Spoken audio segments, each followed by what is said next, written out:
Hello, I'm here to make a series of tutorials on things you can do in RPG Maker.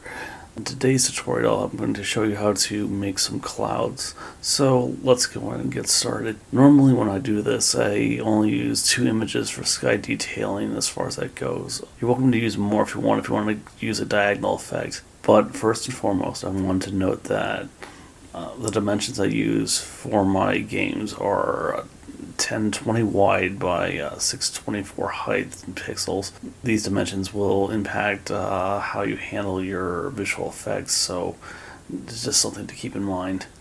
A wide variety of these were purchased through the Trinity Resource Pack that you can find through RPG Maker's own website or through the Steam store.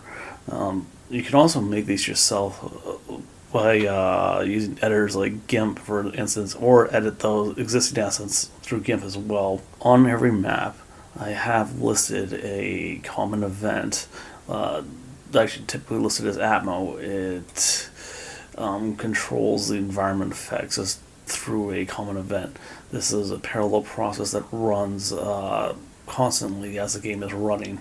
Usually it'll tell it to run the common event, then wait either 960 or 99 frames as needed. Let's take a peek inside and see how this common event itself runs. So common event starts with label 1, which is effectively a restart for this common event.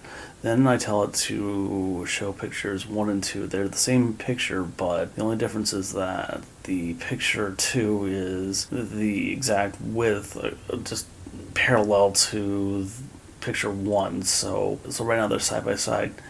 Then I tell the pictures to move over the course of 999 frames, and picture 1 will be move its total width across the field of view, while picture 2 will do the same, reaching 0, 0. And that should then repeat itself as I tell the program to jump to label 1 after it's waited 999 frames, and once it's reached label 1, it does the process all over again.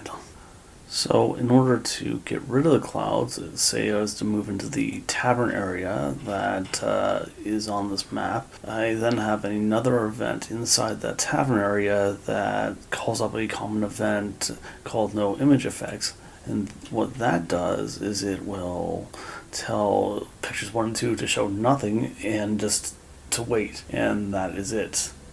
It should be noted that for your projects, when you use these cloud effects and things similar to it, you probably should leave them on lower numbers than everything else that you're using, and not use these numbers for anything else. The reason for this is that you don't want them to suddenly pop up and take over an image that you were using for something else, and also the higher the number you put, that number layers on top of something else. So if you can see in this image here, I put the blackjack dealer outside and tried to play a game of blackjack when in an area where I designated the cloud images to be 98 and 99 instead of their normal 1 and 2. Now you can now see the cloud shadows over the blackjack table itself. It doesn't make for a visually appealing image. This common event was designed for areas with limited light. The image I got from the Trinity pack, but you can also do this by making a black surface and cutting the center out with a transparent circle around it, get more or less the same effect. And you can also blur it. You'll notice after label 1 that there are 2 control variables, one to measure the X position of the player character and one to measure the Y position. The reason for this is that you use this to then center the image itself for image 1 around the player character using these variables, and picture 2 does not have anything on it afterwards. Note that after this it is told to wait 6 frames. You don't have to do this in RPG Maker MV, but in MZ you have to do this, otherwise there will be a noticeable slowdown in the frames as far as things go. Then after that you have a move picture command at a constant speed at using the XY of the player character once again, just to keep the image 1 moving. then it goes back to jumping to label 1 and keeps repeating this cycle over again.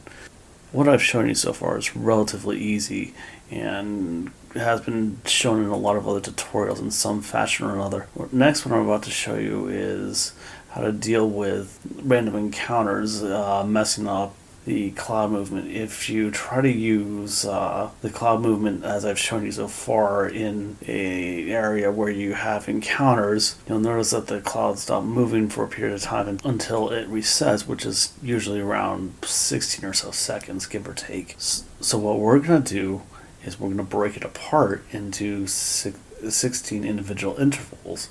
What we have here is that we have everything set up as we did before as far as the starting positions for the clouds, where we have one cloud image set at 0, 0, and the other cloud image set horizontally next to the other one at negative 1280. They are then told to move 1/16 of the amount of frames that they need to, and then the process is told to wait 60 frames. We then tell this common event to then show these images at their new points that they've reached instead of the old points, and tell them to move now another 1/16. You're going to have to break out your abacus for this and do this, and have this measured out and have this done precisely. It is very tedious, but it will actually get the job done, and you keep doing this over and over again until you reach the bottom here and you get to 16 total of these. Then you tell it to jump back to label 1. Well, I know I kind of stumbled through this. I hope you found something useful out of listening to this and looking over what I've done here. Hopefully this will be useful for your projects. Good luck and happy hunting.